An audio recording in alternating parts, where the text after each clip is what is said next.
बिस्मिल्लाहिर्रहमानिर्रहीम। अस्सलाम वालेकुम। मेरा नाम है कैसर अब्बास और आप देख रहे हैं मेरा यूट्यूब चैनल कैसर शाह कार्स। तो आज हम बात करेंगे मीज़ान बैंक कार इजारा के बारे में कि मीज़ान बैंक अपने कस्टमर्स को बिलासूद कार कैसे फाइनेंस कर रहा है। ऐसे लोग जो बिलासूद गाड़ी लेना चाहते हैं वो मीज़ान बैंक कार इजारा के थ्रू अपनी गाड़ी हासिल कर सकते हैं और आपको लोकली असेंबल्ड और मैनुफैक्चर्ड गाड़ियाँ जो है वो प्रोवाइड की जाएंगी। मीज़ान बैंक कार इजारा है क्या बेसिकली?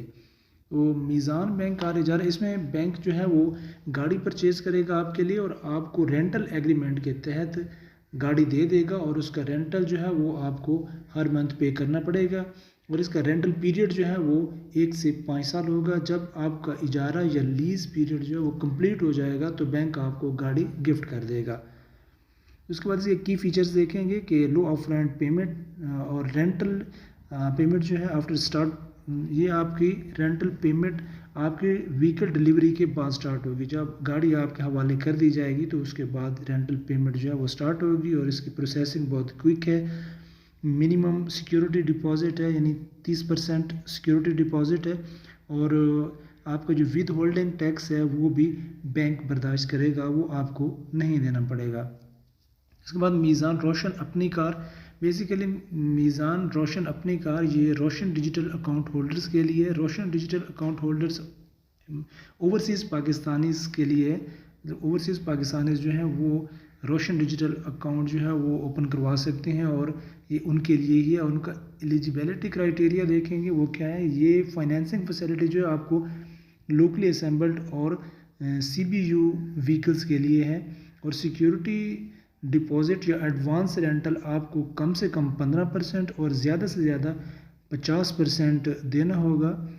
50% यानी 50% of the cost of the vehicle वो आपको बैंक को देना पड़ेगा।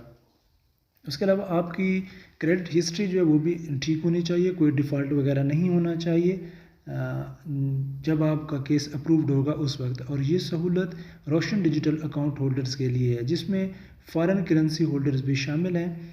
आपको कोई प्रोसेसिंग फ़ीस नहीं देनी। डॉक्यूमेंट्स और सिक्योरिटी प्रोफेक्शन चार्जेस जो हैं वो आपको केस डिसबर्समेंट के वक्त देने होंगे, यानी जब आपका केस रेडी हो जाएगा फाइनेंसिंग के लिए उस वक्त।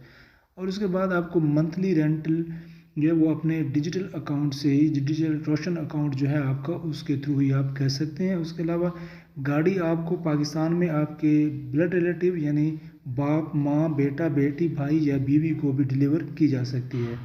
और आपके ब्लड रिलेटिव की उम्र कार इजारा मेच्योरिटी के वक्त 70 साल से ज़्यादा नहीं होनी चाहिए। अगर आप नॉन फाइलर हैं तो आपको गाड़ी की डिसबर्समेंट से पहले 4% एडवांस टैक्स अदा करना होगा और दरख्वास्त गुजार की उम्र जो है वो कम से कम 25 साल होनी चाहिए। अगर आप सैलरीड पर्सन हैं तो मेच्योरिटी के वक्त आपकी उम्र 60 साल से ज़्यादा नहीं होनी चाहिए। अगर आप बिजनेसमैन हैं तो आपकी उम्र 65 साल से ज़्यादा नहीं होनी चाहिए at the time of maturity. अगर आप सैलरीड पर्सन हैं तो आपको 2 साल का जॉब प्रूफ सर्टिफिकेट देना होगा और अगर आप कोई बिज़नेस कर रहे हैं तो आपको 3 साल का करंट बिजनेस प्रूफ जो है वो बैंक को देना पड़ेगा। तो उसके अलावा अगर दरख्वास्त गुजार ने कहीं से कोई और लोन वगैरह या कोई फाइनेंसिंग की फैसिलिटी ले रखी है तो इजारा को शामिल करके, यानी कार लीज़ की जो अमाउंट है उसको शामिल करके ये 40% से ज़्यादा नहीं होना चाहिए। तो उसके बाद डॉक्यूमेंट्स देखेंगे कि डॉक्यूमेंट्स जो है वो कौन कौन से रिक्वायर्ड हैं। सैलरीड इंडिविजुअल के लिए latest employment certificate including the date of joining, आपको एम्प्लॉयमेंट सर्टिफिकेट देना होगा सैलरीड पर्सन के लिए कि उसके बाद लास्ट 6 मंथ का आपको क्रेडिट सैलरी बैंक स्टेटमेंट भी आपको प्रोवाइड करना होगा। आपके 6 महीने का आपको बैंक स्टेटमेंट जो है वो देना पड़ेगा बैंक को। उसके बाद नॉमिनी CNIC कापी, आप जो नॉमिनीज हैं उसके, उनको जो गाड़ी लेना चाह रहे हैं दरख्वास्त गुजार हैं उनकी शनाख्ती कार्ड की फ़ोटो कापी और name of employers HR representative with mailing address. उसके बाद क्रेडिट ब्यूरो रिपोर्ट ऑफ जिस कंट्री में आप स्टे कर रहे हैं, जिस कंट्री में आप रह रहे हैं वहाँ की जो आपकी क्रेडिट हिस्ट्री है वो भी बैंक को रिक्वायर होगी।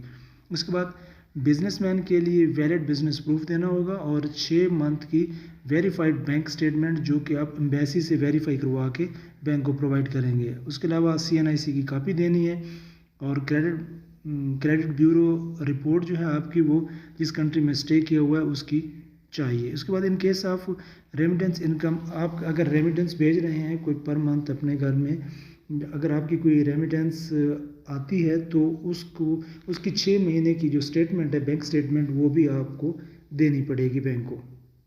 उसके अलावा आप अप्लाई कैसे कर सकते हैं? अगर आप ऑनलाइन अप्लाई करना चाहें तो ऑनलाइन आप यहाँ से अप्लाई कर सकते हैं, अप्लाई नाउ। तो उसके बाद आपको यहाँ पे अपना बैंक अकाउंट देना पड़ेगा और उसके बाद आप जो है वो फर्दर प्रोसेसिंग के लिए यहाँ से अप्लाई कर सकते हैं।